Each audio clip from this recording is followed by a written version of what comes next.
Ladies and gentlemen, welcome into the Korner Booth pregame. I am your very elated host, Mr. Jared Clem, alongside a great cast of characters. As always, it is the off season, but it has been a very eventful first week of the true off season after the NFL draft has passed us. We have arrests, we have roasts, we have players throwing temper tantrums and throwing bullshit apologies. Yes, I'm looking at you, Jamal Murray, and your baby at. And much more. We may have the first time, I believe, ever where every single Western and Eastern Conference semis may all end in 4-0 sweeps. It is entirely possible. We have two teams up 2-0, and we have two teams that are about to go up 2-0 tonight. They're tonight and Friday, I believe. Nate, you can get clarification on me in that in a second. That being said, we're joined by the usual cast of characters. I am joined by, of course, my amazing co-hosts. Of course, this man is a gambling expert. He not only predicted our horse race to win on Saturday, shout out to our dog, Mystic Dan. Ladies and gentlemen, Matt, a.k.a. Jay Smilsworth, a.k.a. Anthony's dad, a.k.a. Swagoo. A.k.a. today, the Terramana Hermano. I'm not drinking anything because I got to work tonight, but I just like Terramana that much. I'm going to be that tequila brother. And I'm working up some nice little props, some nice little parlays and stuff for some people tonight if they're listening. So maybe we may have a certain return of a certain segment sponsored by a certain dip company, hosted by a certain handsome co-host. I think that's. Oh, and Goats is apparently taking out my desk, so that's that. Got a little glass of BT to celebrate. So, but beat Buffalo Trace for those of you who don't watch us enough. But also joining us is our other co-host. He is a crazy Philadelphian. He is an amazing human being. He is a comedic genius and he's host of the short-lived Weird Off with Lip Off. Ladies and gentlemen, joining us now, Chrissy, a.k.a. Melvin Dew. You're muted, dog. Damn it. I'm going to Canuck today for my boy Brett. Got the Edmonton shirt on for my guy. That's my team for the finals. So let's bring a cup back to Alberta, baby. There we go. All right. Speaking of Brent, he'll be joining us in a second. And, of course, joining us in the background, popping in and out all show, or joining us all show. It always kind of varies. This man is like our house cat. He comes and goes as he pleases, but he's very valuable to our show. Ladies and gentlemen, joining us from the West Coast, but not the best coast. He is a rabid A's fan. He is a diehard Phillies fan. Explain how that works. And a long-suffering Giants fan. Ladies and gentlemen, our stat man and producer, Nate Wynn. Fellas, hope you guys are doing well, man. Happy Thursday. Shaven and handsome Nate Wynn. What's up, brother? I feel empty without it, but I wanted to give it a try. At least you're not like me, and when you shave it off, you drop 6 years, okay? I go like looking like this, where I'm almost 30, which is what my actual age is, to when I shave it off, I look like I'm younger than you. So, that all aside, I need the facial hair to not get carded at every single bar I go into. Fair enough. Speaking of ageless wonders, no, I'm just kidding. This amazing gentleman is a diehard Yankees fan, a USC Trojans fan, and, of course, this show's favorite Canadian. Ladies and gentlemen, joining us now, host of the 1420 Sports Bar podcast and one of the top shows at Belly Up Sports, our man, Brett Radlinsky. How you doing tonight, boys? I remember 30 years old. That's a long, long, long time ago, my friend. Is that when you got OJ to sign that jersey? The day after, actually. Yeah, it was one of those things. It was actually 30 years ago. I would have been 24 years old. So, yeah, I was born in 74. So, yeah. I could be your parents. My friend, you'll look a day over 40, so. There we go. I do my best. Good living. Good living. Not clean living, good living. I didn't say clean. I said good. Oilers. Go Oilers. Is that one last night, Chris? Tough one last night. 4-1 lead. Blew it in the third period. Lost 5-4, but they'll be all right. Yeah, I got McJesus on right now, dude. I believe. I love watching Connor McDavid play, man. I am not a hockey guy to save my life. I enjoy the sport. I respect the sport. But, like, besides watching my Penguins when they make and then get knocked out of the playoffs or don't make it at all and then the Caps steal their spot and get smoked, yeah, I'm looking at you, Caps, you bums. That being said, you never send a child to do a man's job. That being said, I do love the McJesus get up there, Chrissy. I was my boss at my day job, who is a former collegiate hockey goalie, explained to me the jump McJesus made from when he started, who was always a great offensive player, but then he started playing defense, and that just catapulted his game to a whole new level. Sounds like a certain superstar for a certain Minnesota sports team that we're going to talk about in a little bit. That being said, we also have one more guest joining us a little bit later. But, gentlemen, how are we doing today? What do you got in your cups? I know Maddie's going dry because he's got to work tonight, but listen, you got to make that cheddar. Myself, of course, I said I'm drinking a little Buffalo Trace. It's a good day. Don't know why, but just a Buffalo Trace, a little burn, sounded right to me. That being said, what do you got? What do you got there, Big Brent? What do you got in the glass? I got a Bison and Crown beer from Stronghold Brewery in Fort McLeod, Alberta, my hometown, 25 minutes down the road. A small little town of 3,000 people. They got a great little brewery. I enjoy going there. So I have their stuff all the time. I quite enjoy it. Very nice. Chrissy, Nate, you guys going dry tonight or a little water? I got Pack kids. That a boy. See, we don't usually try to avoid eating on camera. The only person who's allowed to is Chris, because the Sour Patch give them superpowers.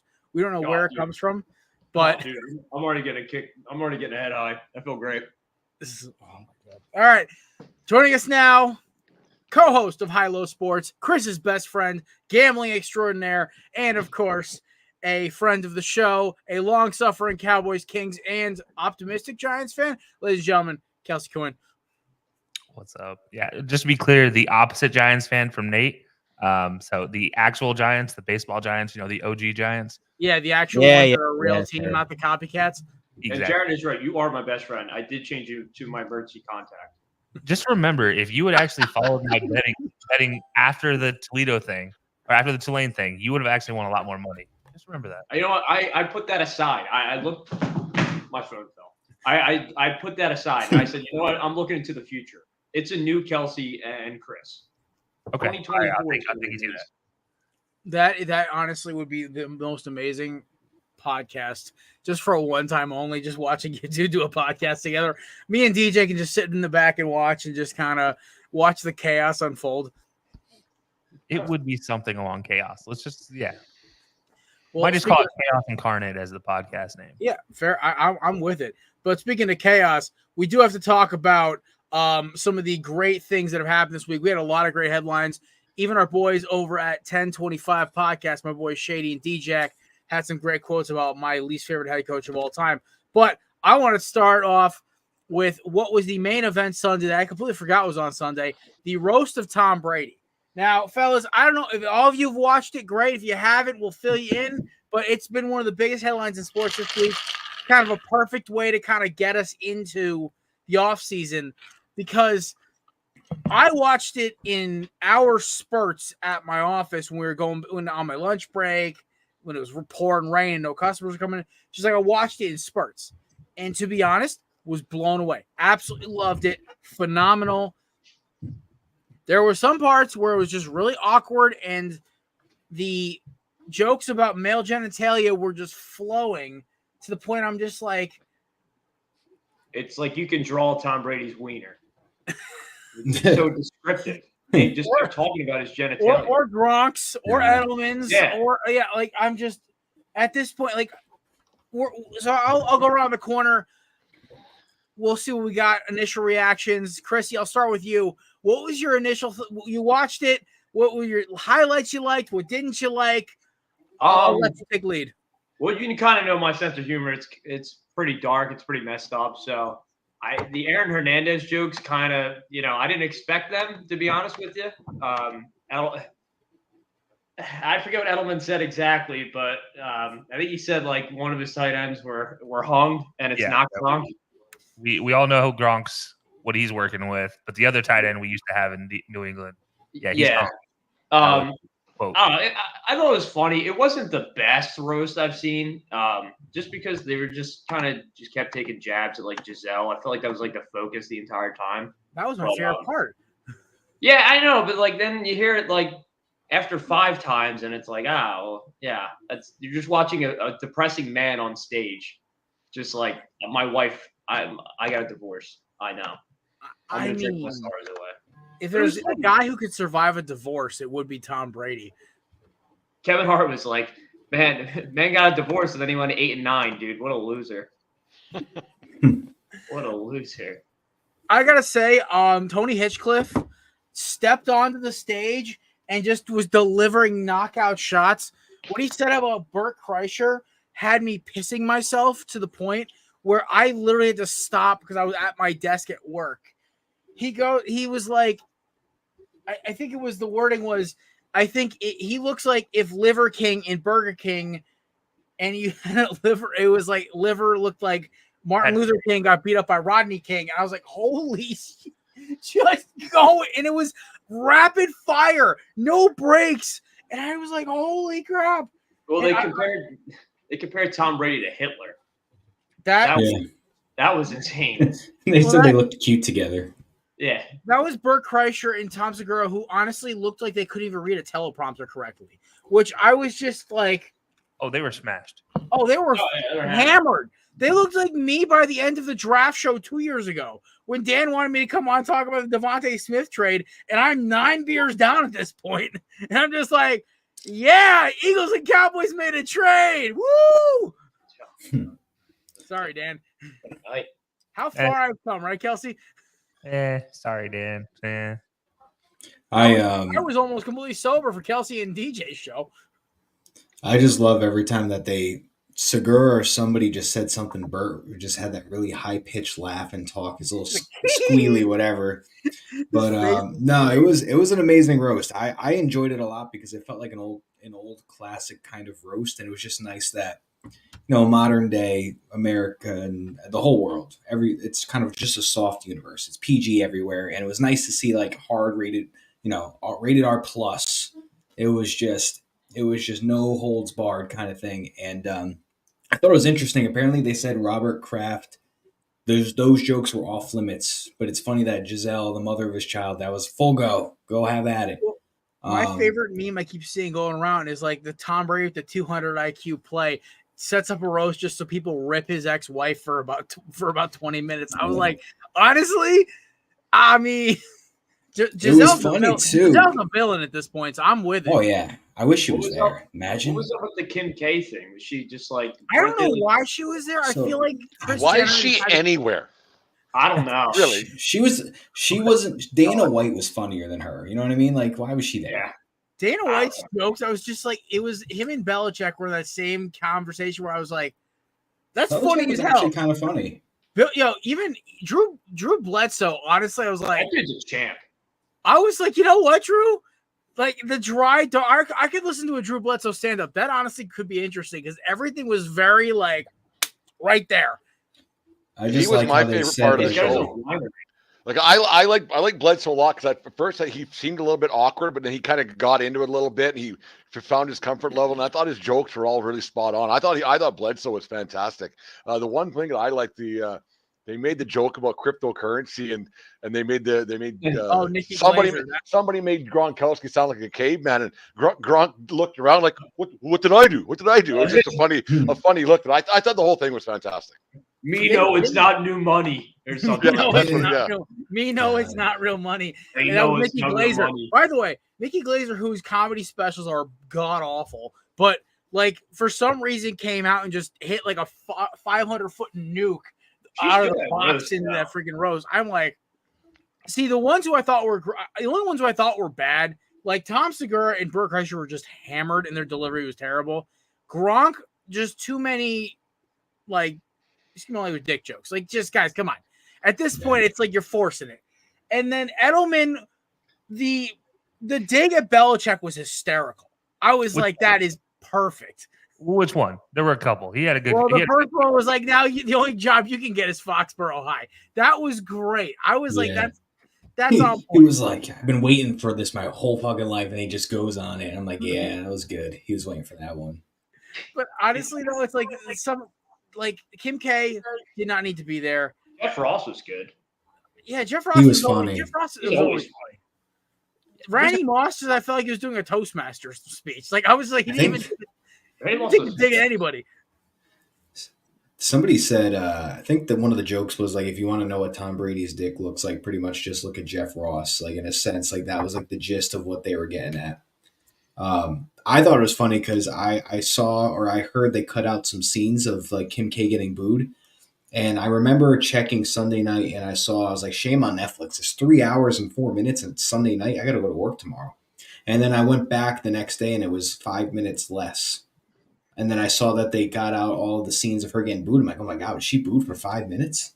Yeah, so like there's TikToks of people shooting the actual live event or people who are there, and it's like, dude, you hear the booing, and it's just hysterical. And it shows like Kris Jenner, the Kardashian brand can't get booed, even though 80% of the world population probably hates It's it. pretty funny. The one joke she had, she was like talking about like, I don't know, something with like women, like something like a joke about like women or whatever, and then brought up like her stepdad, and I was just like cracking up. Oh no, my favorite was God knows my family's defending a football players. I was like, geez. Yeah, that was funny. Freaking, that was not bad. I was like, okay. Jeff Ross coming out as Rose J. Simpson. Yeah, Rose. Yeah, I was gonna say that. He comes from hell. That was amazing. Rose J. Simpson. You know what? Honestly, I'll give it a 7 out of 10. I've seen worse. I've seen better when it comes to roasts. This was actually pretty good. Ben Affleck and Peyton Manning at the end. I was just like, yeah. It would have been funnier if Eli was there instead of Peyton. Or Nick. I have to agree. If Eli and Nick Foles came out. Oh my God! What if Nick Foles was the main event? Even if it was 30 seconds. Like even if Eli and Nick Foles walked out together. That'd be insane. But the problem is, like, Brady would never, even though I think Brady's got like obviously respect for Eli and Nick Foles, but like that would have been hysterical. But Nick Foles is kind of like not in the public spotlight anymore. He just plays pickleball with his wife and is enjoying retirement.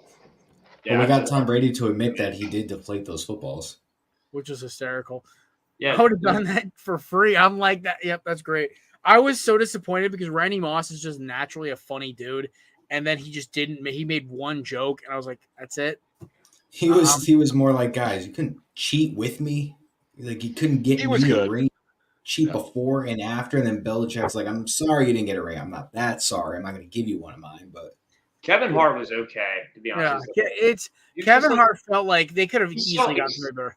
Not to be like whatever, but like he's just too much of a Hollywood dude. Like it's just like it's crazy how small that man is. He was sitting next to Gronkowski. It's insane how little of a person he is. Like I knew he was small, but that was crazy. Okay, I've seen him live. He is short, man. Brent, if you want to see the true how short he really is, look up when the Eagles won the Super Bowl and he's getting stopped at the entrance to the Lombardi Parade after they win, and he's a foot shorter than like Brandon Graham, who's like 6'1". And he's like getting pushed aside by a security guard. It was an amazing. I just Googled it. Wow. We're out here being height supremacists out here on the corner booth. You would have to ride a roller coaster with him just to get on, for him to get on. He's that small. All right. Anybody else got any thoughts on this before we move on? The Roast of Tom Brady on Netflix. If you haven't watched it, go check it out. It's on still. Wow, he really is 5'2". I thought he was 5'6". Oh my God, Rey Mysterio was taller than him. Rey Mysterio's 5'6". That's crazy. Rey Mysterio's got 4 inches on him. Darren Sproles is taller than Kevin Hart, brother. I mean, Kevin Hart is like 2 inches away from being a legal midget, maybe 3 or 4. Jeez. No, legal midget is 4'11". Dude, I want to put one of them on my shoulders. That'd be awesome, dude. Walk around like a park or something. Here's my son. He's actually 35. I'm getting out of here. What about like the trench? He put himself in the penalty box. Chris, it doesn't count if you put yourself there. Dude, what? Yeah, I have to send you there for being a dummy. Like that one was all right, Chris. I didn't mind that joke. That was good. I honestly, it was probably better than half the ones that Burke Reicher said. So if you can't laugh at the less fortunate, who can you laugh at? He's got points. Cowboys fans. I'm at the Cowboys fan. All right. I thought it was moving on. We got to talk about, speaking of people to laugh at, we can talk about the NBA playoffs because we are in the East and West semis right now.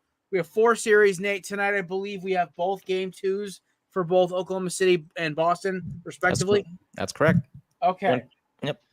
Let's be honest. Does anybody have either Cleveland or Dallas winning tonight? We'll go around the horn here. Anybody got Dallas winning? Anybody? I took Dallas +5. That's all I touched from that game. And then Cleveland, I think they're going to get smoked. I think Cleveland might get run out the building. I honestly, if you really want my honest God opinion, we may have 2 or 3 sweeps and one game that goes like 5. Boston. It's Boston's conference to lose. I mean, Miami's not there anymore. It's like their kryptonite's gone. So I mean, Plus no, Chris, their oh, kryptonite is actually winning the game, winning the whole thing. That's their kryptonite.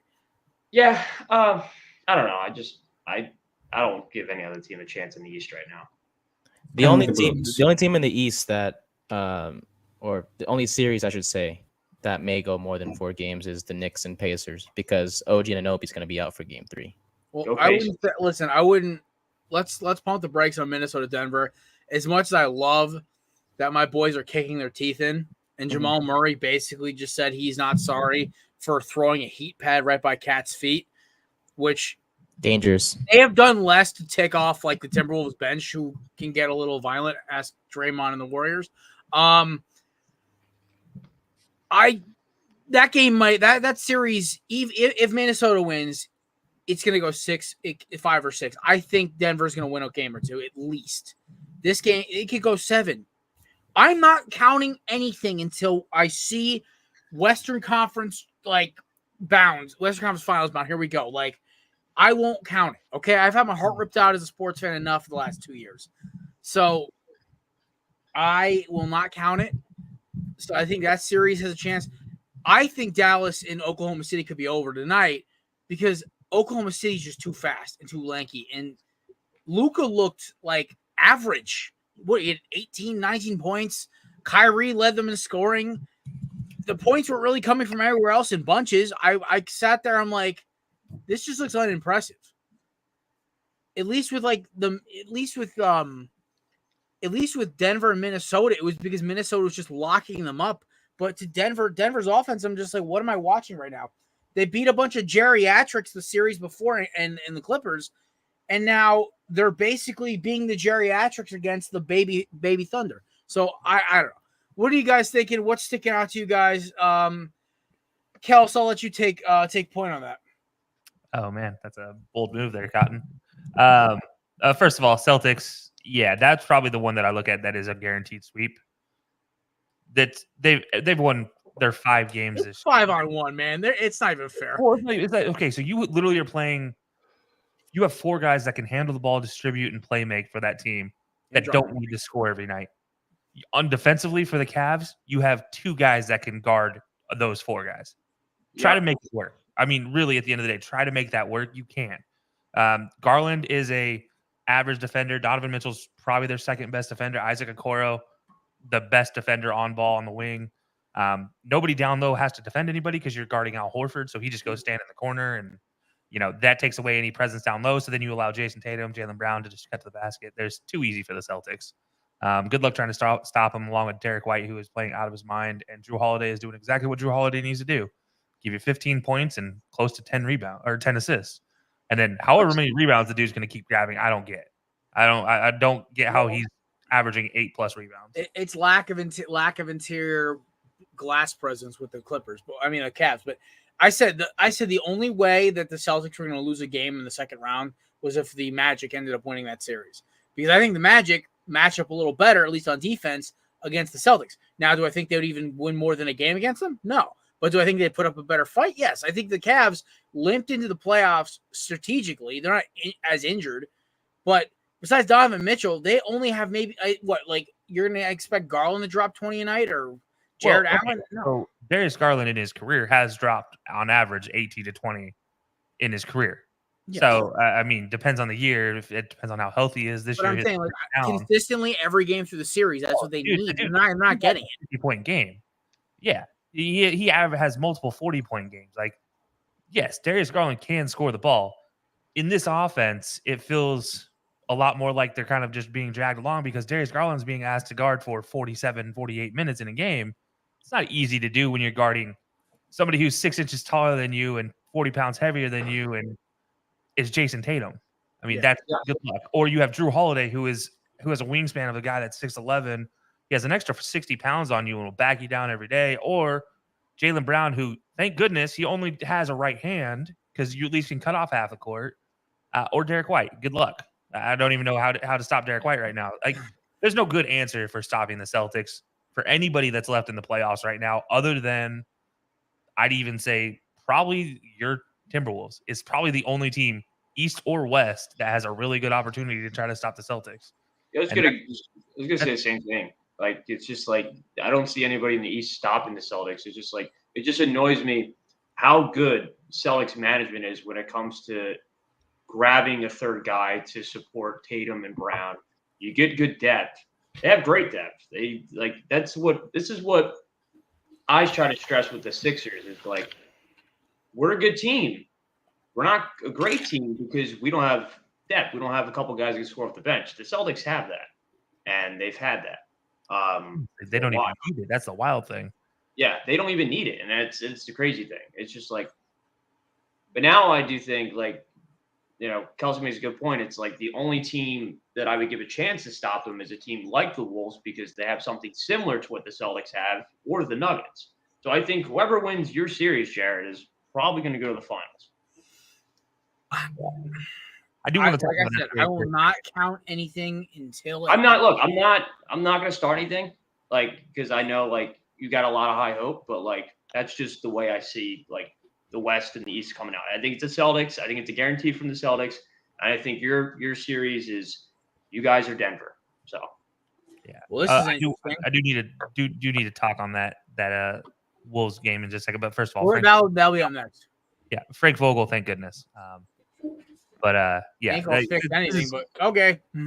He's from so I go down the shore. We go to the beach every year at I don't know if you guys know what Wildwood, New Jersey is, but yeah. That's where he's from. And I found that out the other day, and I think it's the funniest thing ever that guy is from a place where I do my summer vacations at. Look at you. Really, along with half of Delco County. It's a trashy beach, guys. It's nothing beautiful. It is blue collar and WT written all over it. You know how Philadelphia I am. Like this is Philadelphia at the beach. And that's even scarier. Do you guys think that the NBA playoffs, there's such a competitive imbalance and the other teams know that they really don't have a shot? They're like, you know what? I don't want to get hurt. My summer's coming. Screw this. Like, it's like, we're not going to beat Team X. Let's get out of here. Let's just call it good. It just seems like NHL has some teams in there as well, but there's just a competitive imbalance. We're like, yeah, we can maybe win a round, but after that, what's the point? We're 15 wins away from winning. We might win a game in round one. We might win a round in game two. And then, well, what's the point? We're out. It's it's the whole thing about stealing a game, right? I would love to be the play-in team. What'd you say? Okay. I said I would love to be like the play-in team and lose and just realize I got my whole summer to me. I got next 3-4 months to just chill. That's my dream. That would be my dream. My biggest thing about this year, and this is the problem, and I noticed the NHL playoffs as much, I'm kind of loosely watching them because I have like the sports channel at my office going on 24/7, so I'm up to date on everything. One of the crazy things to me is it's looking like everything's a 2-0, 3-0, 3-1, 2-1 series, and I'm like, where's the back and forth? Like everything seems like it's very lopsided. I mean, listen, we could have the Thunder get smoked by Dallas tonight, and we're having a whole different conversation tomorrow. But to me, Dallas looked outplayed by Oklahoma City. Cleveland looked like they weren't even on the same playing field as Boston. Minnesota punched Denver in the mouth. That's why today's hard. Like they beat them down. That's why today's show is called The Roast of Denver's Nuggets. It's not because, yes, it's a double entendre, but here's the thing. I was making jokes because Denver looked shot the entire game. They literally looked like me after watching my Eagles get screwed in a blown call in the Super Bowl. And also, our defensive coordinator basically quitting at halftime. But that's a whole nother story. Anyway, moving on, we're obviously talking about Minnesota, Denver. Brent, do you have anything else to talk? Or Matt, do you have anything else to talk about this one? All righty, we're moving on. I do want to answer Brent's question, though. He asked if there's an imbalance. Yes and no in the NBA. Yeah, I think it's more so in the NHL, but in the NBA, the biggest thing comes down to health. Like, so playing in the NBA is a lot more down to how in the groove you are every night. Whereas the NHL, it's very much cut and paste day in and day out. Your job is the same thing every day, right? Your job is to carry the puck across the blue line, to get in position to score from the point. Like, those are the parts of it. Yes, things can happen across the way. Other players can make great plays to prevent you from scoring. But in the grand scheme of it, it's still a very, if A happens, then B will happen. In basketball, there's a little too much, if A happens, then maybe B will happen, and then potentially C will happen. But in the NBA, if you're top 2 or better than the other team's top 2, your team's going to win every time. Every single time. No. But now it's depth, athleticism. Guys, if you have, maybe not top 2, but top 3. If your top 3 is better than you're talking 3 out of 10 guys. If 3 out of 10 guys are better than your other, those 3 guys, you win every time. But here's the thing. It comes down to a lot of health, where you have, in an average NHL game, you have anywhere between 15 to 20 guys on your team playing in a game. In the NBA, you have 8. You have 3, and then a bunch of fringe guys. But okay, yeah, it's fair. No? In the NBA, yes. But in the point here I'm making is, yes, you only need really 3 good guys, but the problem is there's no team in the NBA today that you can really say has a consistent 3 guys. You can say there's 2 on a lot of teams, but there's not a third. And getting that team that has a exceptional third that can play consistent, or a combination between the third and fourth option no the Celtics have, where they can go back and forth and be good. Yes, they can be better, but then you also have to rely on them being healthy all year, and then also not getting in a slump or getting in a unfair matchup. Like, there's all pieces to it. Well, that's what I'm kind of getting at, Kelsey, is that like when these top 5 or top 3 guys, when they realize they're not as good as the other team's top 3 guys, they mail it in like no one's business. NBA players are synonymous for like, you know what? I'm good. To be honest, in the first round, yeah, but I don't think in the second round. Once you get past that first step, it's they're fighting. You have a shot. Once you make it to you're basically in the Elite 8 now. Like, it just takes a game or two to steal at home. You can flip a series. Yeah, I mean, the Nuggets winning their title last year is a perfect example of a team that was outmatched athletically by everybody along the way, and had it not been for Jokic playing out of his mind, they had one guy. Right, they had one guy. Okay, 2. Okay, well, there you go. I just finished saying that. If you have 2 guys that are better than everybody else, you're done. You're good. But they weren't. Jamal Murray. If you have a better chance. Jamal Murray's the 4th best 2 left in the playoffs. Yeah. The last I just looked up like the last 10 years of like the NBA Finals champions, and like each team has had 2 or 3 guys. I mean, listen, in the championship, yes, but here's the thing: last year, just the Nuggets by themselves, everybody wants to say Jamal Murray was there. Jamal Murray was absent for the first 2 rounds. The guy it was a combo of Aaron Gordon and Michael Porter Jr. Yeah, at times it was those 2 only. So yes, your top 2 guys need to perform in the NBA, but there's no reliance on them performing night in and night out. Whereas I can almost chalk it up that night in and night out, Sidney Crosby is going to give me a point. I can almost put that guaranteed. Or McJesus, or Ovechkin. Yeah, I can say Chris's jersey's sake will give you a point every single night. In 2019, when the Raptors won, if they didn't have Kawhi Leonard, they don't come even close. He leaves, they're back to what the Raptors are. It's a 1-2-man league. They needed some miracles to happen. That double. Sorry, Chris, cover your ears. They needed the double bounce by who? By who? Kawhi Leonard. Yeah, right? But also Kawhi Leonard wasn't the reason the Bucks choked away their 2-0 series lead on them. Siakam was out of his mind. He was their 4th. That was probably the worst loss I've ever had in Philadelphia history. And I will say they're going to get worse. You're still young. And I would say the playoffs also matter more in the NBA for coaching versus like NHL coaching. You just have to make the right line changes. They're disposable. Coaching is disposable. Yeah, 17 but in the NBA last year, it doesn't matter. Yeah. The NBA, you have Frank Vogel versus Eric Spoelstra. Eric Spoelstra is going to win in the final in the playoffs, guaranteed every time. No matter how quality his team is, he will outcoach. Yeah, or even last round, you have Chris Finch versus Frank Vogel. Yeah, But yes, to your point, yes, top 2 guys do matter. But in the case like a lot of these matchups we're looking at, like right now in the playoffs, each team does have 2 good guys. It's just if they were going against another team, this is a different conversation. Yeah, if the Cavs are going against somebody else, they have a much better opportunity than the Celtics, who are going out of their mind. I was going to ask this to Brent. Brent, did you see the Leafs coach Sheldon Keefe gave like a farewell message out in front of the ocean to the whole team? He No, I took did a not. video of himself in front of the ocean. It has to be the oddest place to have a farewell message to a team when you get fired. It's just I don't know. It was odd. I was like, why the ocean? Is he gonna jump in there after? Like, You sure it wasn't just Lake Ontario? it could be. I don't know. It's a really big lake. I mean, it could look. Yeah, I didn't specify what it was, but it looked. Like it's a great lake, actually. Yeah, I gotta get up there. Yeah, we're taking the pod to Canada. Oh Jesus! I don't think I'm allowed in Canada, so I don't know how that's There you gonna are. work. We let everybody hear. No rules. Just There's fun. some of the things I've said about your prime minister, probably not. We don't talk about about him. We don't even acknowledge the guy's existence. Yeah, hopefully President Blackface doesn't block me out of there. Yeah. Canadians don't like South Park. What's up with that? I don't know, Chris. You told me about a song called "Blame Canada," and you really let me know about that one. Okay. Good song. Good song.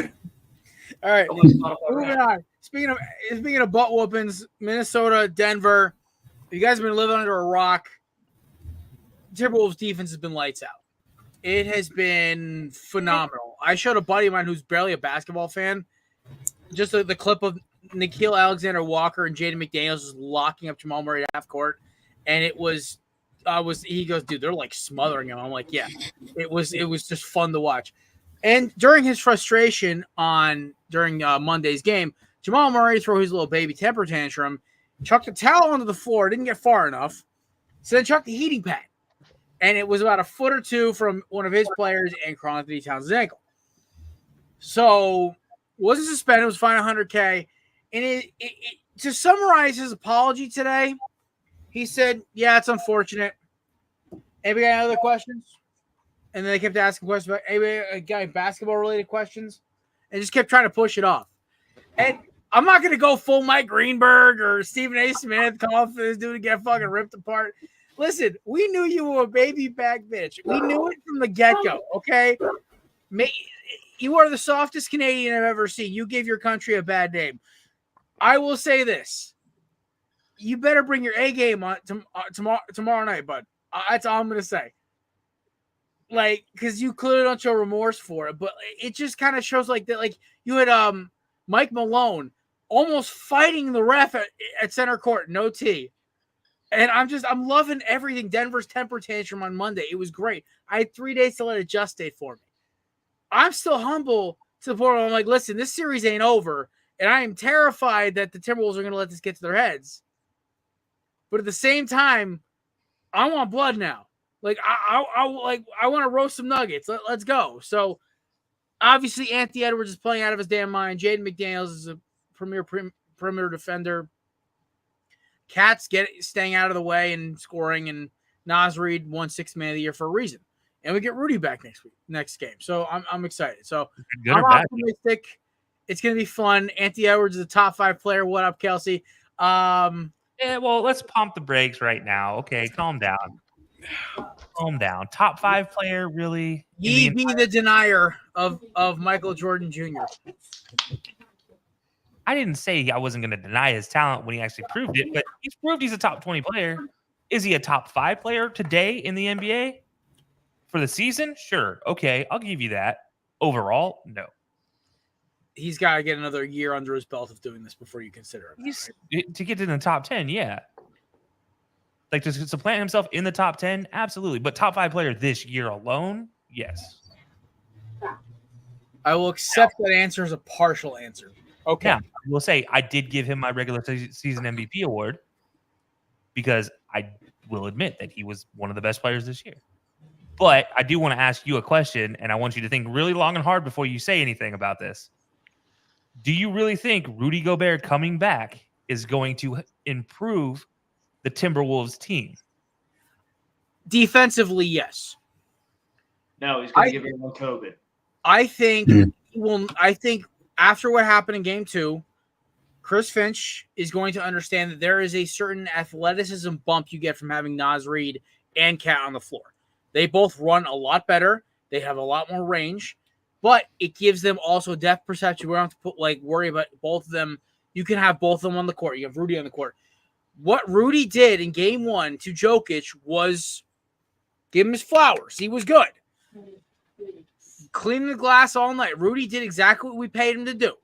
Jokic isn't a rebounder like Rudy, though. That's the one thing. Like everybody wants to be like, "Oh, Jokic's a big guy. He should get a lot of rebounds." He is the No. But it was the stopping of the second chance points. It was the ability to kind of slow the offense down. It was also the fact that you didn't see Aaron Gordon or Jamal Murray being able to get to the rim.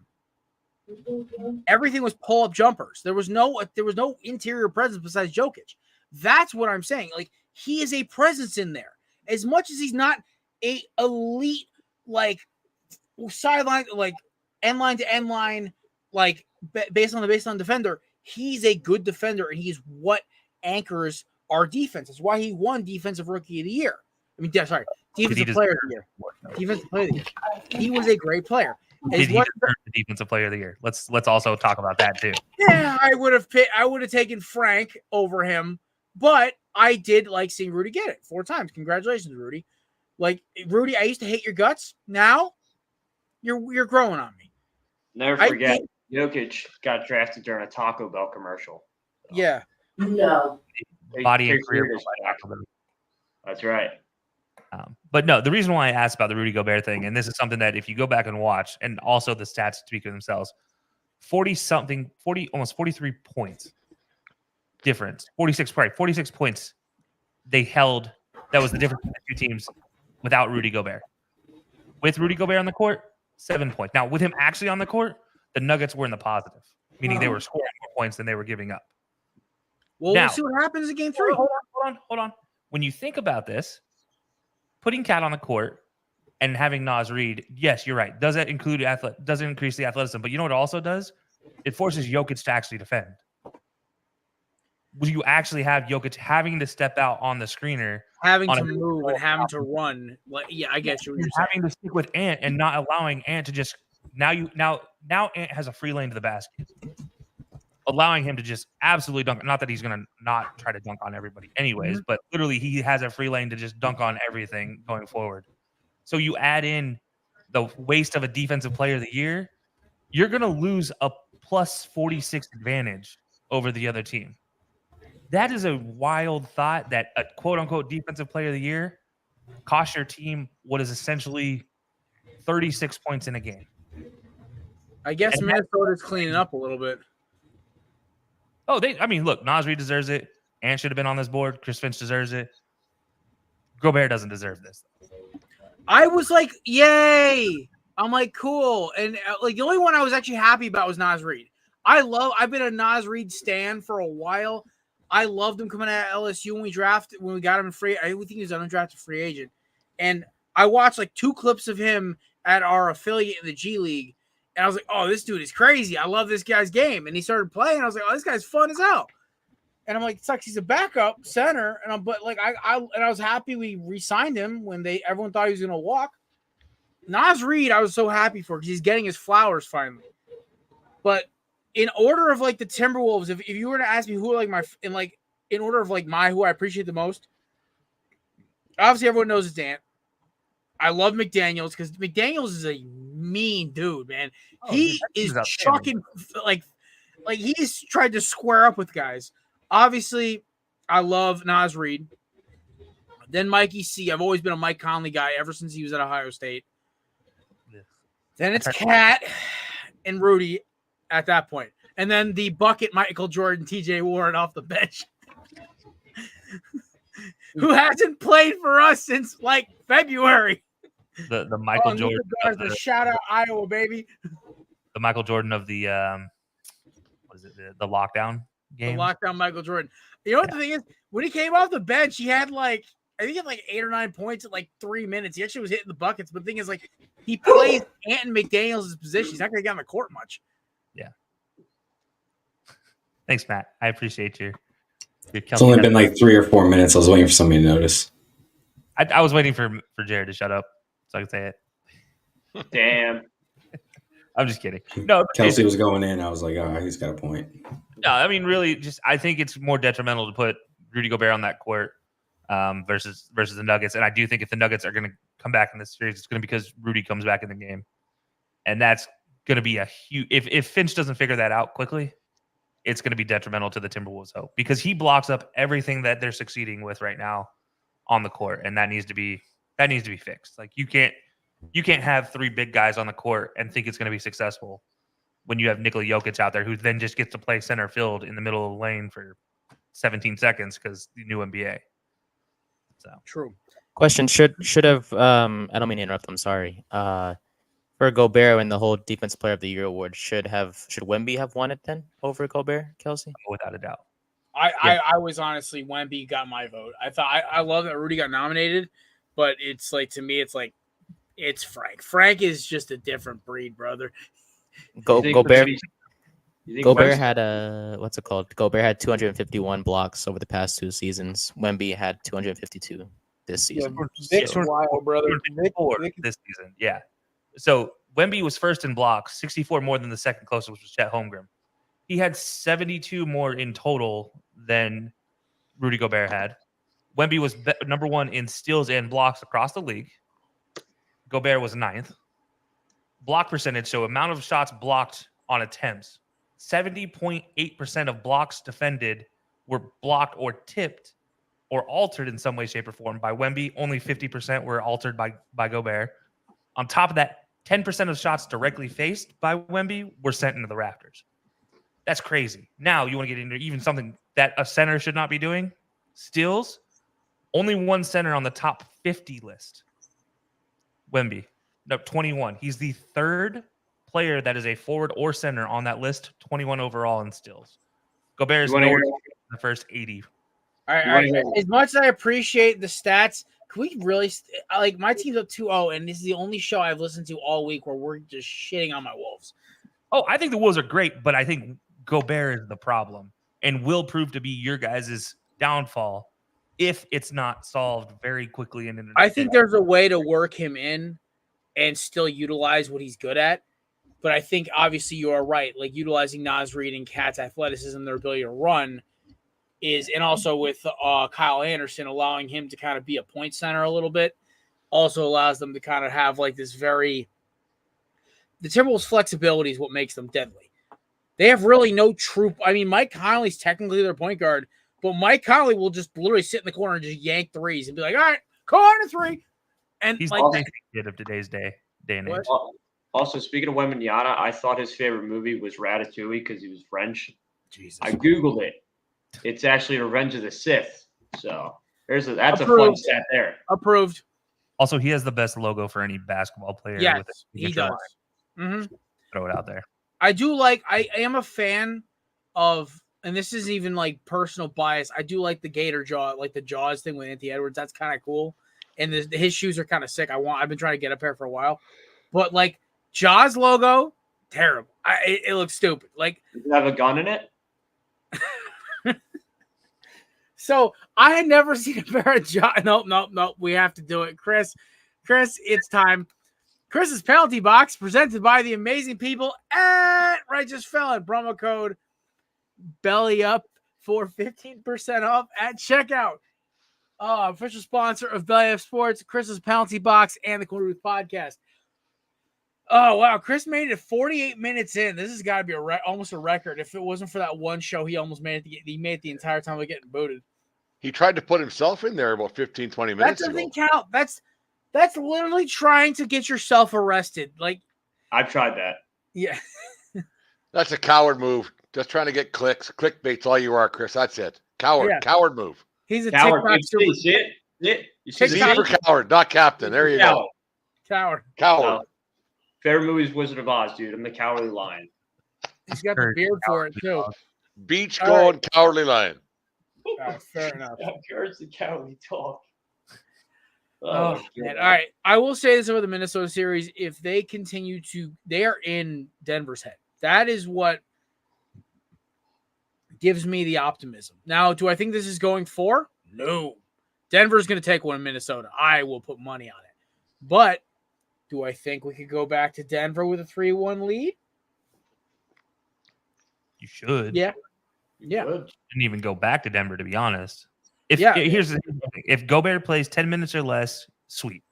Gobert plays more than 10 minutes going forward per game, you're either giving it up. If it's over 20, you're giving up the series to the Nuggets. I'm sorry. If it's 20-10, somewhere in that range, so 15-18, it's going to be a Wolves series, but it's going to be 6 or 7. I would say this. It makes it more of a series. If Gobert just sits out and just hangs with his kid until we have to go play Oklahoma City or Dallas, yeah, we'll sweep him. But I think that the other thing is like what negates the whole Gobert effect is the fact that we don't need Ant slicing directly to the basket to drop 40. But man, does it easy. He's an elite mid-range shooter. He can hit threes. We have Walker. We have Conley. Cat stretching the floor. The way Minnesota can score, it's not as one-sided as it has been in past years. The reason we went and got Rudy, and I will tell you right now, it's because of one freaking dunk by one gun-happy shooting guard from Memphis. That dunk of John Morant over Malik Beasley 2 years ago in the playoffs is the only reason the current, I think it's not, who's the GM of the Timberwolves? He's from Denver. No idea. He watched that dunk, and when he took over, he said, nope, we're done. We're getting rim protectors because John Morant was a menace to us in the lane. Cat couldn't get back fast enough. Nas isn't an elite rim protector. Against Jokic, this is a unique situation. But once we go into the next series against Dallas or Oklahoma City or against Boston, where this should get interesting in the finals, if it gets to that point, yes, this is going to be a whole different conversation about strategy. But I like Minnesota's chances here. They have the best player on the court besides Jokic in Anthony Edwards. I honestly, with the fact that Nickeil Alexander-Walker and Jaden McDaniels have basically made Jamal Murray obsolete, Cat's the second best player on the court for Minnesota, third best player on the court now. My MPJ has got a great jumper, but it's like, how much are you going to respond to MPJ up 25-30? And Aaron Gordon, I haven't seen him in 2 weeks. So I don't.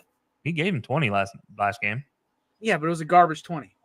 Yeah, I mean that's his whole role though. But I just kind of finish out the whole point of why Gobert's better off on the side of the court. Anthony Edwards, when Gobert's off the court, averages more than 7 assists per game, while still giving you more than 25. With Gobert on the court, 3 assists a game, giving you 20 to 25. So you get the best Anthony Edwards with him off the court. You get the best rest of your team with him off the court. Please tell me why he's Chelsea, I freaking get it. I'm trying to be an optimist here, all right? Will you buzz off? I'm being optimistic while pointing out your one Achilles heel because that I understand. His contract's up in 2 years. I'm really hope we can move him at the end of the season. Listen, ideal situation. We win the damn thing. We send Rudy somewhere and we call it a day. He walks off with a title. He goes to be the dad somewhere and plays for only 82 games a year, and then he goes home. That's the ideal situation. It's ironic how the GM of the Timberwolves, Tim Conley, was credited for Denver's championship, and now he's on Minnesota. And guess who he's facing? The team that he helped win a championship. He was told, "Hey, listen, let's build a team that can beat the team I just built." Okay, that's easy. It's a fun challenge. I feel like also like that's a smart move actually. Yeah, I think it is. Really? Too. Who was I listening to? They were talking. I don't remember who. It might have been McAfee or might have been Pardon My Take, but somebody brought up that it wasn't the big superstar moves this offseason that made teams better. It was JJ Redick who brought it up. Of course it was. But he said it was like one of the moves he brought up was he goes look at Minnesota. Their biggest move of the offseason was getting Nickeil Alexander-Walker, who has been lights out for them as a defender and a three, basically a 3-and-D guy, and he's been lights out for him. And I was like, he's not wrong. And a lot of these big moves, big splashy free agents, like who gives a seriously, who cares? It's like, oh, where's Chris Paul going? Where's Russ going? Where's Paul George? Nobody cares. They're going to be out by round 3 anyway. Sorry, Chris. I think PG, if you want me to be a betting man, he will be a Sixer next year. I'm not a Sixers fan anymore. Oh, yeah, you're a Timberwolves fan for the rest of the playoffs. I forgot. Yeah, Wolves. And, that's it. Yeah, I'm done. This is the best part, though. We'll take a break from talking about playoff series for a second. Glenn Big Baby Davis, the only one of the many grown men Kevin Garnett made cry, is been sentenced to 3.5 years. I love this. I read this headline. Nate texted this to the group chat. And I went and looked up the headline while I was sitting in line at the liquor store waiting to get checked out. And I just started laughing. I'm like, insurance fraud? Really?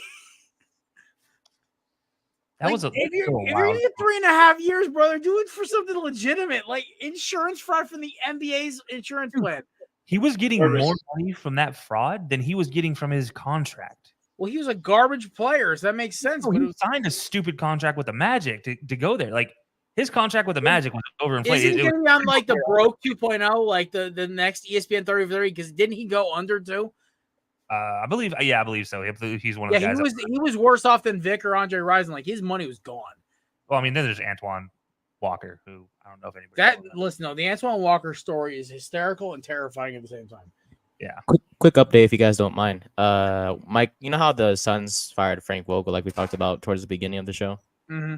So Mike Budenholzer, y'all remember him? Yeah, he's the front runner to become the next coach of the Suns as of right now. It's like let's recycle the same coaches over and over again. Budenholzer got the shaft though. I like Mikey B. He's a good coach, but it's the same 15 guys that get rotated between these super teams, and they never work. Where's Ty Lue going? Where's Frank Vogel going? Where's a different conversation? He was the guy that got a title out of Milwaukee. Let's think about that. And then oh my God, look at that forehead. It's coming, Chris. It's coming, man. Don't you worry. It'll be there in a few years.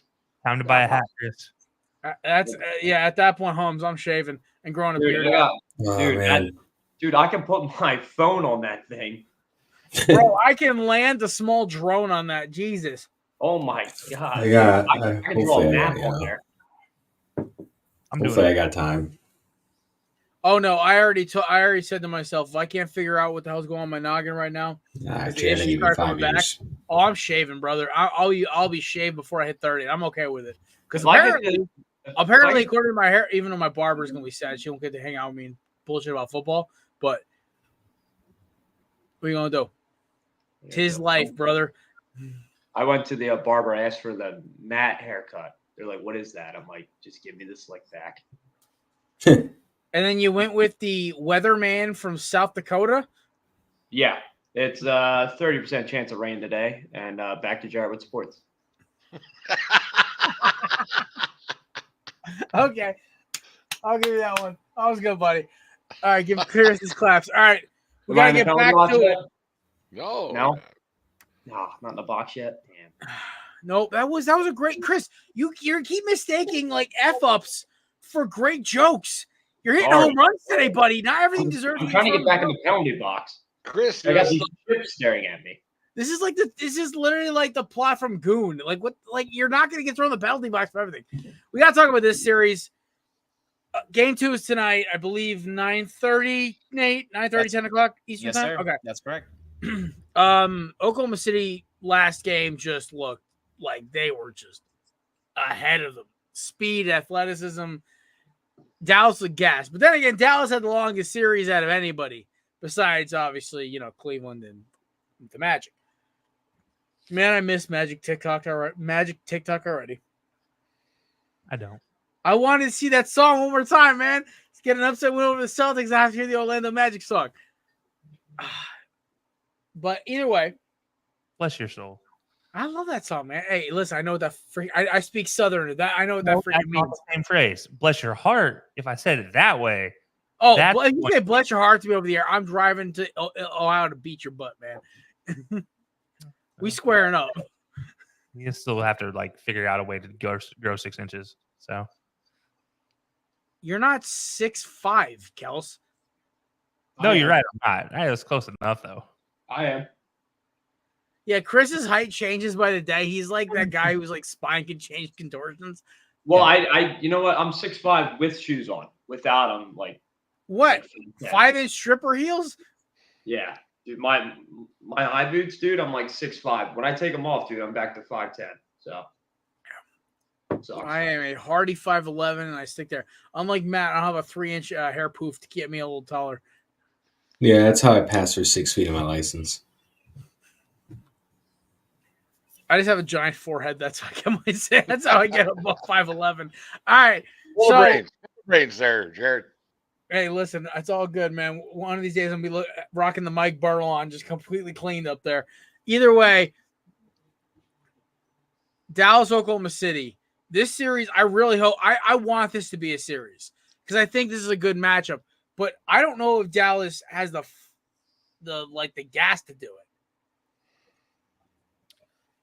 They just have to calm down on the turnovers. Dallas does 18% turnover rate. That's not good. Ooh. Nate with the clutch stat. I don't know. Like, I watched I think 20 minutes of this game, and it just looked like Dallas just slow and sluggish, and they weren't able to kind of. Jesus Christ, guys! Enough with the private chat. It just felt. It looked like when the varsity team from the high school plays the teachers. That's what it looked like to me. Yeah, it's just. I think it's too much reliance on Luka, which is understandable, but literally everything goes through him. Ban for the private chat. But yeah, honestly, if the Mavericks have a chance tonight, less turnovers, maybe put less pressure on Luka at this point. Put in more in Kyrie's hands. He's an MVP candidate, Nate. Like, he has to deliver. Like, if he is the superstar, he is the top 5 player he's supposed to be. Then you got to drop 40. You can't rely on Kyrie's old crazy butt to do it for you. You can drop 40. You don't have to shoot 36 times to score 40. Exactly.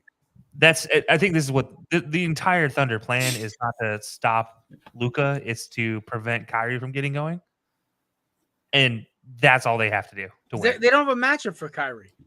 Yeah, right. They don't, but they can double team him and keep him locked down pretty well and let Luka get frustrated and start jacking up, 2 second into the play or into the shot clock threes for no reason. So, yeah, it's all a matter of stopping Kyrie rather than stopping Luka. And by stopping Kyrie, you stop Luka. It's a simple game plan they're playing, but it's effective. You know what's hilarious? I forgot Gordon Hayward was on the Thunder. He's so irrelevant these days. It's ridiculous. There was an over-under prop today for this app I use. Literally, the only prop was his assist. Is over under 0.5 assist. Literally, just 1 assist, and you win however much money you bet. That's ridiculous. Under on that? That's wild. I didn't bet on it because I was scared, but I would have probably gone the over because it's 1 assist. Like, how bad can you be? Well, in his role, it's like the Chandler Parsons role from the old days, where he comes off the bench and just jacks up 3 shots and then sits back down. He's not good enough to be. Shout out to Gordon Hayward, brother. Nobody took an L harder than him, man. Goes to the Celtics, gets his leg snapped in half, and that's it. Why'd you have to describe how the leg looked afterwards? Come on, man. Listen, anything's better than Kevin Ware at this point, brother. God, I thought I had that blocked out of my memory. Hey, listen, PG came back and had an MVP career. Yeah. Just who knew the legs could, Sean Livingston was like the 6th man of the year for the freaking Warriors for a long time. Sean Livingston has the worst situation of just absolute knees falling apart in the NBA, I think, in history. Goes from a top 10 pick out of high school, the future of the Clippers, to, well, I got to wrap my knees up after playing 2 minutes, and I might be this best 8th man you have off your bench for the Warriors. But he wrapped himself up for some nice titles there. Made a whole lot of money. It'll be an esport. It'll be a Lifetime sports movie at some point. No, not him. Jokic will be a Lifetime movie though. Love, horses, and basketball. Yeah, horses and basketball. Down home on the farm. Yeah, then you have you just trying to cast his 2 brothers is going to be great. Is getting the 6th man award, is it a pat in the back or a kick in the ass? Yes. Yes, I was gonna say this. It depends. Because you can start and you're the 6th guy, and so you're like the 100 and I don't know, you're like the 151st best player in the league. Is that how that works? I mean, you'd only be like I'd say you're probably the. Because I don't know. I look at Lou Williams, who by no means inappropriate interaction for media. Wait, Nate, bring that back up. I want to read that again. Inappropriate interaction during meeting. He just asked her to subscribe to his podcast. Like, what the hell is that? I understand for the chuck in the basketball. Go ahead, but inappropriate interaction with a reporter. What did he say? I think as you know, Jared, I think when he asked if she subscribed and she said no, and he's like, I only speak to people who subscribe to my podcast, and he told her to go away. I know you knew that. It's just that was pretty much why. How is that reprimand? Oh my god! I'm done with that. Adam Softboy Silver, the lollipop with legs. No, this is actually a business thing. So because his podcast is not NBA certified for media conversations, they're not allowed. He's not allowed to talk about it on the show. Oh, or during his interviews. They're really gonna pull He was also banned from ESPN also now too. Yeah, well, it's no different than the players that aren't sponsored by Coca-Cola taking Coca-Cola off of the stanchions when they do media interviews. Or my favorite is when Klay Thompson swipes the Gatorade bottle over. That's hysterical. Yeah, it's. I mean, and it's like if you've seen, there's a few players. I think actually Pat Bev is one of them that have their own. They're part of the Body Armor group. Yeah, Body Armor. They're not allowed to bring body armor, even if it's unwrapped. Like, so even if there's no logo showing, onto the stand and talk about it. So that's really what it is at the end of the day. It's not what he said. While with what he said wasn't much, it was still also inappropriate. You shouldn't do that as a pro athlete who's getting interviewed. But then, at the same time, like, it's more down to a business thing. It's more down to a business and rights thing. Or like Cam Newton wearing the Under Armour clips on his helmet back in the day. My favorite is still that most Jordan athletes have to like always have Jordan brand on at all times. Like, you'll never catch Jason Tatum or Jalen Hurts or even like as far back CeCe Sabathia, like not having Jordan brand on at all times. Like Jalen Hurts on a golf course, he's literally got Jordan 11 golf shoes on. By the way, Jalen Hurts probably the worst golfer in the Eagles. Jordan or Nike, they're allowed, by the way. Yeah, but yeah, no, that's again. That's branding. That's smart though. Also, by the way, the Jordan, the casual Jordans that they want you to like wear as like trainers, the CMFTs are actually mad comfy. I want another pair of them. They fall apart fast though. Yeah, honestly, the only pair of shoes I've ever had that have really just kind of just broken down were like Nike's old like speed trainers. But like I had like the Jordan Havoc runners that like Mike Thomas was big into endorsing back when he wasn't injured every 5 minutes. Those were great running shoes. I actually loved them a lot. But do you want to know why Mike Thomas got injured? Because he wore those shoes without the proper. As a guy who used to work in that industry, I can give you a lot of insights on this. He always wears Jordan 11 cleats. What, do you have the wrong insoles in? No, he just wore the ones they sell off Eastbay and everything. There's actually like NFL athletes, they get a set proper base and everything in those shoes that match their foot. He didn't wear them, and that's why he got injured. So I have a pair of the Jordan football cleats. I love them. I wear them all the time. They're not the same as what. Oh, I know. But the thing is, like, I also put custom insoles in them because I know how my feet. Still not the same. It's still not the same, but I also wrap them in tape and everything else when I go play ball because I know how my feet and my ankles are. Mm-hmm. But I could see where that could be a problem when they're not custom fit for his orthotics or whatever he needs for his feet. Oh, they're not even orthotics. They're literally like the shoe is built around his foot. Like they take a digital scan of their feet and they just start building the shoe around the digital scan. I love how Nate is being the best producer of all time and just constantly running through topics. All right, I guess we're moving on from Michael Thomas's feet. Shout out Rex Ryan. All right, Shohei Ohtani's interpreter. I am not even going to try to. Ipe Mizuhara. Yeah, Mizuhara. I could get. So Mizuhara, Ipe Mizuhara. They should call it the fall guy. Did you see that comment right there? Yes. If you really think about it, it pay, but he's not paying anybody right now. Hey, I just like the guy that's like, no one wants to watch this. All right. So no one wants to watch this. All right. As this is, I guess this is kind of the bow tie on the. Can we just read all the comments? Can we just? Can we read the last comment, especially? It's a parlay don't hit. They should call it the fall guy. The Willie Bullish comment is the best one so far. I've not read much about this, but is this pretty obvious? Yeah. Ohtani knew about it. Y'all not going to tell me otherwise. No. As a Diamondbacks fan, a certified Dodger hater, Ohtani knew about this. He deserves the year of suspension. he deserves to have his entire Dodger contract voided and then sent to the San Francisco Giants for free.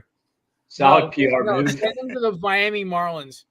No, why would you do that? Keep him in the NL. If you're going to keep him in the NL, at least send him to your team. Be smart about this. Damn. No, we're going to send him to the Kansas City Royals. Wait, no, they're good this year. Never mind. Who's he gonna interpret for? The Kansas City Royals. Some Yakuza bouncer. I don't know. What do you tell you? In Minnesota, there's actually a large Asian population in Minnesota.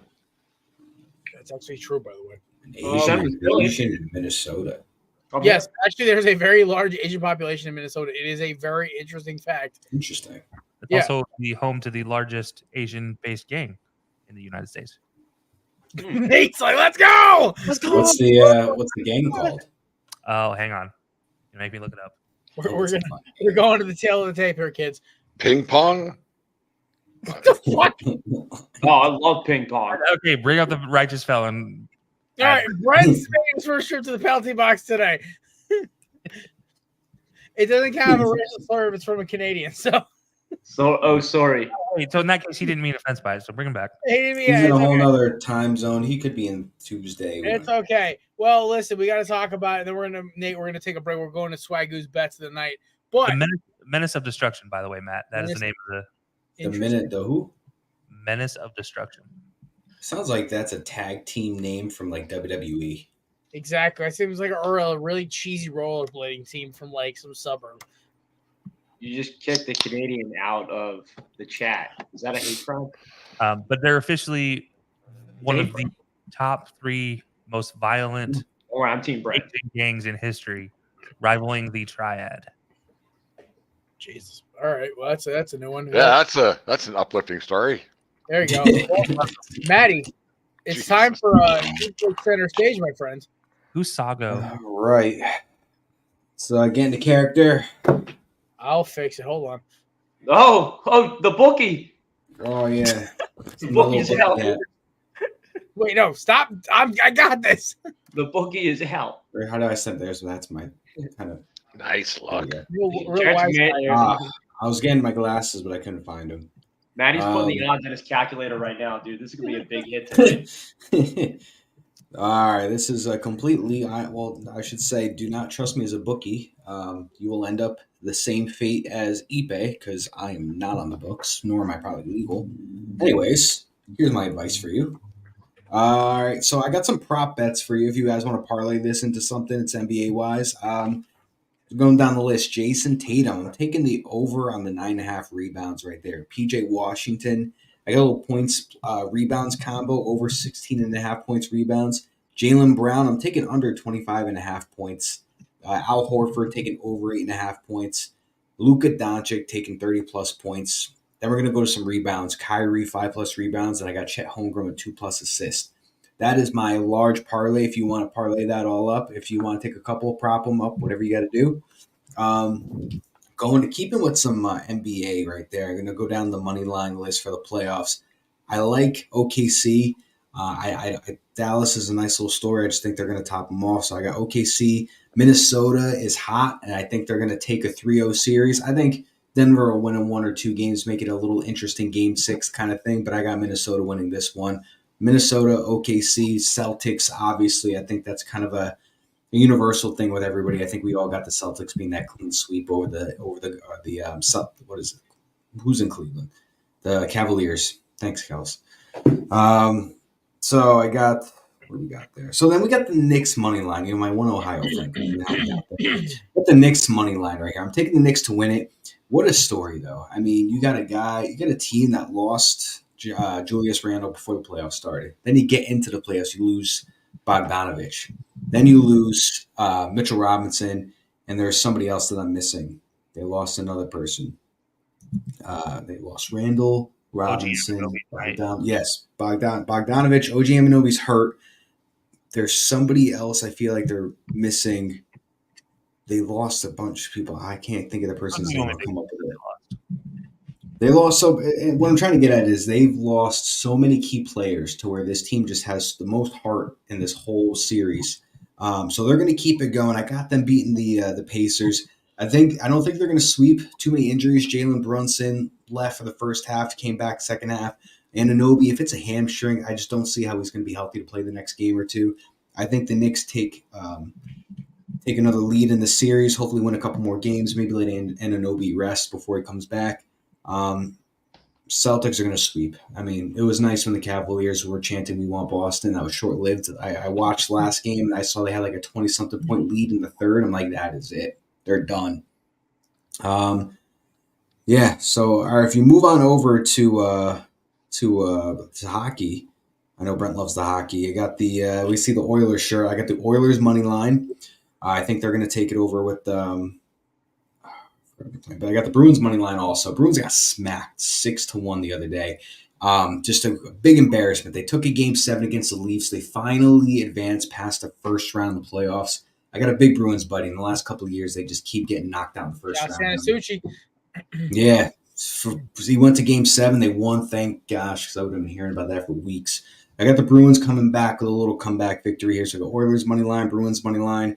I'm taking that. I've got I don't know why I crossed out Dallas and put OKC because I think I got the whole Dallas Stars and Dallas Mavericks mixed up. But I'm taking the Stars money line right here. And then we're going to top it off with the New York Rangers money line. I think they're going to be on a roll. I believe they got a 2-0 series over the Canes. I think they're my favorite to get to the finals for that conference this year. And then a short little baseball thing. I got a 3-leg parlay right here for the later games, because they haven't started yet. Houston Astros. Or is that next one? That might be tomorrow's game.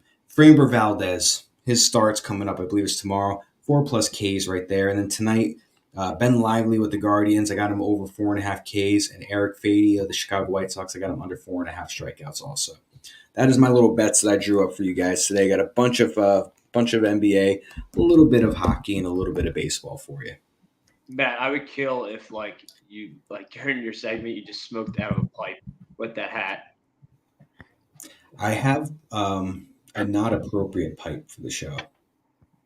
Update: Al Horford has passed that point total. So what I'm telling you, listen, Swagu's already hitting. You guys could have made $50 right now, but you were sitting here. You know, it's funny. As you were talking about the Bruins and Oilers money line, I was placing a bet on both of them for tomorrow. So you are a genius. I hope it hits. Shout out to Mystic Dan again, by the way. I don't think we. Oh my god. Mystic Dan. Whenever we're going about that one. The official mascot of the Korner Booth podcast. Yeah. That's right. That's our Mystic horse. Dan. We all hit on Mystic Dan, which was amazing. I just want to shout out that iPhone app. It's called BitLife. It is just a basic life simulator game that does not need data. So whenever I don't have signal, whatever, I just use it because that's the only thing that get me through the day. That game allows you to fakely bet on horses. It's all fake. You bet fake money, but they all have weird freaking horse names like Adam Sadler, Horsey McHorseface, like That's pretty cool. Run Jupiter. Yeah, stuff like that. Jupiter or whatever. Like even their sports teams, it's like the Kansas City Chiefs instead of the Chiefs. Like it's just wild names. So I always bet on the most wild horse names, and I always win. So I was like, you know what? I'm going to take a little ride down to the Sports Haven. Chris was already talked. There it is. Lightning feet.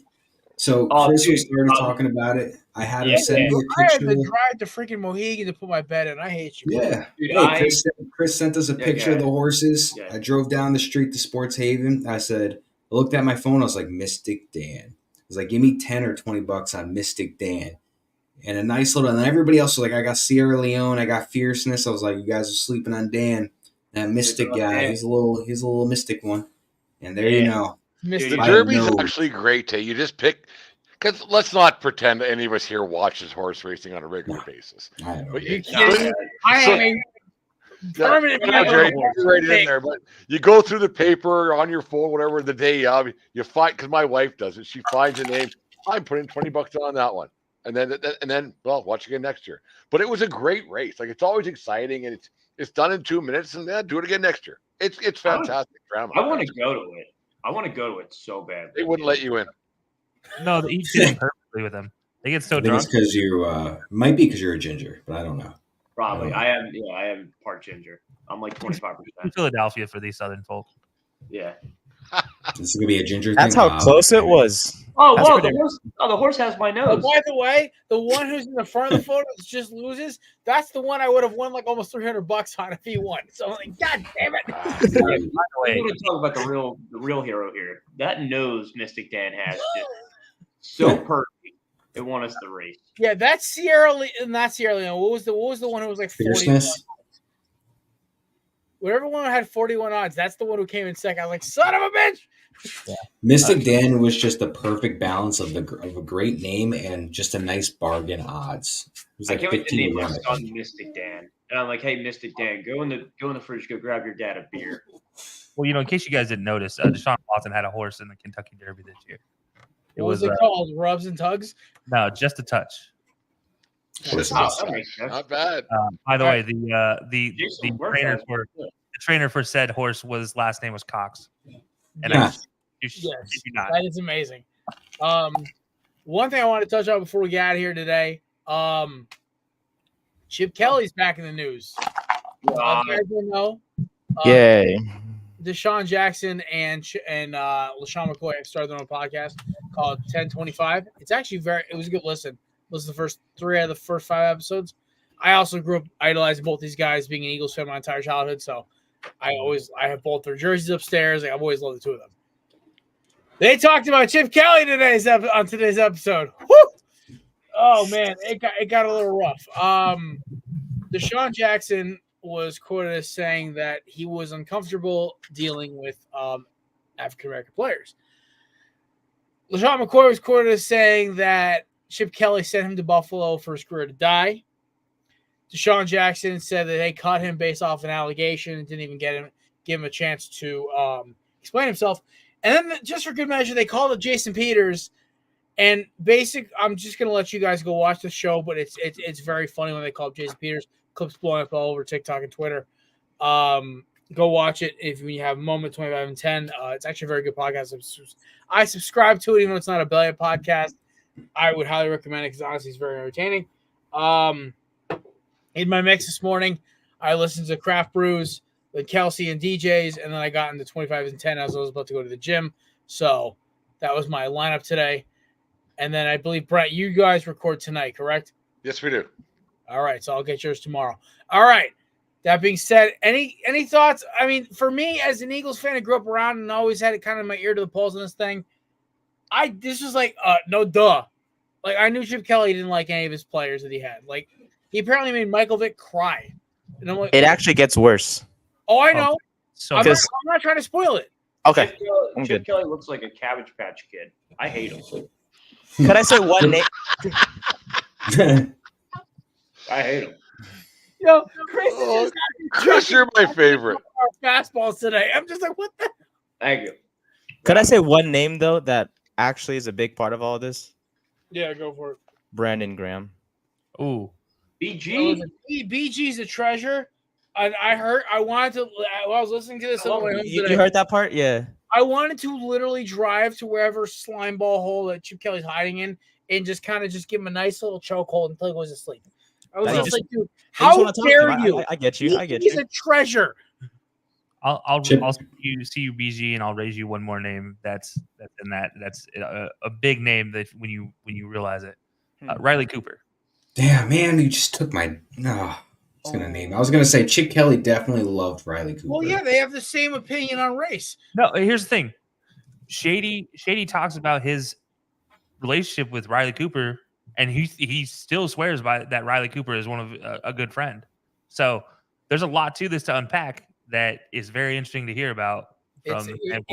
Honestly, and the thing is, like, I'm probably gonna re-listen to the interview again tomorrow because I listened to it while being stuck in traffic and yelling at every jackass cutting me off. Apparently, because having a pickup truck means every jerk in a freaking little sedan has to cut me off in traffic, and I'm like, I hate all of you. But do you tail them? No, I don't just know, want you to go home. I don't know. You seem calm, cool, and collected. Like I don't know you like a lot, but like I could see behind the wheel being very calm. I usually am blasting a podcast or country music. Also, I don't try to get in the road rage because Gun out the window, blast it away. I also do carry a weapon 99% of the time, so I'm not trying to get pulled over. Okay, that's just a whole nother conversation with a cop I really don't feel like having. So I'm like, just drive away, please, leave me alone. Yeah, my car rides are completely opposite. I blast Fergie and I just jam out. I'm a white girl. Fergalicious the right fur. there. To me, Jared, you make the you F, the R, the G. Hit a Fergie. All right, I'm leaving. Oh, you're funny. All right, so Kels, what are you saying? I said you remind me as being as calm behind the wheel as nuclear fission. Yeah, it's just easy to set off. Nate, if you can find the video, Jared's the one guy who just smacks his car seat next to him where he just you got. I love my truck. I'm not trying to break anything in it. My Honda. That's Nate, if you can find that video, that's Jared. That's Jared. That's what I picture Jared in his car, just smacking the side. Are you talking about the dude that he's all pissed? He's just like smacking the headrest. That's Jared. Yeah. He's like a big I drive like an old man in my truck. I cruise. I relax. I try to keep myself zen because 90 other percent of the rest of my life is crazy enough as it is. When I'm in my truck, it's calming. There's Jared. He's so quick with it. Jared, wait. There he is. Actually, here's the thing. I do have a friend who literally loses. I'm not going to call him out because he does watch this show, but he knows exactly who he knows. I'm talking about him right now. I was in the car. We're coming back from Virginia. This dude for hiking. This dude swings and just hits the freaking thing. My head is here, by the way. He hits the thing. I'm like, no, we're done. We're going to Taco Bell. We're going to get you food, bro. He gets hangry. I do not abuse my car. I love my truck. I paid a lot of money for it, so I baby that thing. I did throw an elbow into it when I was having some electrical problems, but that also is also why I have a chip in my elbow right here. So that's how you fix it. Oh, it looks pristine, but when you look at like right above the gas cap, there's a tiny little dent about that big, and it's just because I went like that to it when I was really pissed off once. But you got a chip here? Wait, like you're tracked? No, I have 2 bone chips in my body. Elbow, left shin. Left shin was trying to do box jumps, and my foot slipped. And I was going on Find My Clim on my iPhone. I was gonna go try to find you. That app is not patent pending. All right. Any other thoughts on Chip Kelly before we roll out of here? Because this show has just gone to hell in a handbasket. I'm going to make a nap real quickly, is what I just heard. Find a Clem. He's definitely a Mormon. Yeah, Kelsey's going to need to like track me at all times. No, I don't need to do that. I'm going to do it to sell it to Chris so Chris can track you at all times. Yeah, dude. I want to know where you're at all the time, dude. I'll make a lot of money off Chris. More than he made off Tulane. I thought the truce was made. You know, we were doing good. What happened? I'm just slowly getting you back for all the jabs you made previously. I have a year of jabs to get back at. Yeah, I guess I deserve it. That's okay. I have like a long for coward. I can't find the seat. There it is. All right, well, gentlemen, that about wraps up. Brent, Nate, any other thoughts on Chip Kelly before we get out of here? No, because I'll probably spoil something if I say anything. So I'll just let y'all. Yeah, go watch the 25 and 10 and 25 podcast. I gotta commend us. We like nobody's actually used a swear word tonight. Oh, like nobody. I was close. Oh, I almost did too. Now that I caught myself a few times, like this was almost PG, not even PG-13. Oh. It's almost here, guys. The reveal. Oh, we do have a little news for the end of the show. Yeah. Let's get this scumbag's name off our screen. Okay. Although I think we've had a record number of Nate. Thanks, Jared. For scumbag, or record number of uses of scumbag in this episode. Someone doesn't like Travis Hunter. Jeez. No, I love Travis Hunter. He's fun as hell to watch. No, I just don't like Chip Kelly. There it is, Brent. Yeah, we tried. Oh. Wait, what did I say? Oh, Jared. I said fun as hell. Find My Clim. There it is again. Hell, it's a place in the Bible. HE double hockey sticks, Jared. Also, Scorpio used cuss word. Really? We had not cussed at all this entire episode. I said no. It rhymes with Vic. and I said something that rhymes with bass. Yeah. You were using. What was that? You didn't That hear South him. Park, was it Cartman? I was about to just go on the Cartman F and see no one got hurt because no one really actually gets hurt. But I didn't swear. Yes, I was one Korner Booth podcast without swearing. That's real bad. Next time, look out. That's real bad. Okay. I got you covered if you want to do it. I got the censor button right here. Okay. Okay. All right. I'm good. All right. Well, gentlemen, we're reaching the end of the show today. Brent, thank you for coming on as always, my friend. Where can we find your amazing content? 1420 Sports Bar Podcast, 4 Beer Sports, talking a whole lot more every Monday and Thursday night. Me and Dave record our own little same thing you guys do, just BS about sports and like sitting around your own sports bar in your own basement. All rise, Aaron Judge. Oh, there we go. Hit one tonight. Didn't win, but whatever. Yeah. They don't have any pitching. Kels, where can we find you and our boy DJ's podcast and stuff? At tulane.com. You can catch Chris tonight. TulaneTruthers.com. AntiChrisTruthers.com. No, just kidding. I don't know if those exist yet. But really, do we have to keep doing this? I feel like DJ and I are in here every week. So do we? All right, yeah. You can find me on High Low Sports and everything social media. Jesus. All right, fine. All right. And you know what? What today? Nate, where the hell can you find all of our crap? Korner Booth Pod on X and Instagram and TikTok, all that good stuff, clips from our shows, and look out for a highlight video from this episode as well on YouTube soon. Awesome. You can find Chris. Our intro video. We have a new Nice. intro video coming out for the end of season 11. It's gonna be Yeah. It's supposed to be a new one for the start of season 11. Yeah, you know what happened? I got demoted, so we're gonna I had some life events happen. All right, leave me alone. It was by my own doing, but yeah. Been there. Sorry. All right, gentlemen. Chris, I think you're going to be okay. Like I'm cheering for you, man. I really. Oh, thank you, Brent. You're the best. I got to come up to Alberta. We'll go to Tim Hortons. We could probably have more fun than just going to Tim Hortons.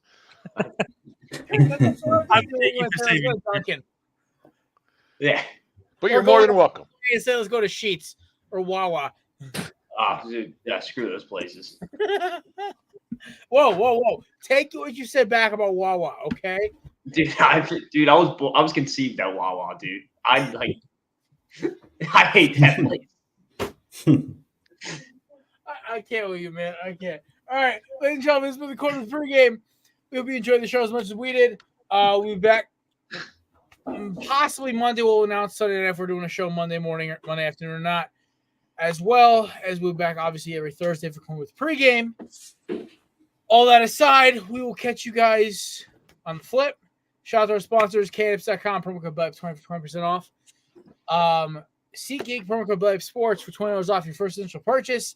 Righteous Felon, promo code BELLYUP for 15% off your purchase at checkout. And, of course, shop to Belly Up Media and Belly Up Sports for sponsoring the podcast. I am Jared. That's Matt. That's Nate. That's Chris. And, of course, our guests, Kelsey and Brent. We will catch you guys on the flip. Peace. Love you guys. Love you more.